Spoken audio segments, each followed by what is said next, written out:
আসসালামু আলাইকুম। দেখতে আছেন খামারি ভাইরা এবার যে আমি কি করি দেখেন। যারা খামার করেন অবশ্য আপনারা দেখে নেন, যারা নতুন খামারি ভাইরা তারা দেখে নেন।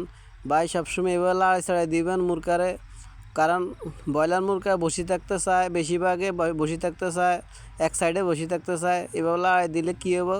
এবার লাড়াই দিলে আপনার মুরগা যখন মেডিসিনটার পানি দেন, আপনি কোনো প্রকারের যদি অসুস্থ থাকে, যদি কোনো মেডিসিনে পানি দেন, তখন আপনার মুরগা যেই সাইডে মুরগা যায় না ওই টাইমে ওই সাইডে মুরগাটা লাড়াই দিলে তখন ওই সাইডে যাইলে মেডিসিনে পানিটা খায়। দেখতে আছেন ভাই, সবসময় এইভাবে আমি খামার করি অবশ্য, এই কারণে আমি আপনাদেরকে দেখাই আমি কি করি না করি।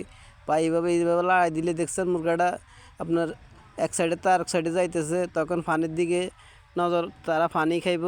এইভাবে সবসময় খেয়াল রাখবেন ভাই, যারা খামার করে তারাই খামারে মর্ম বুঝে।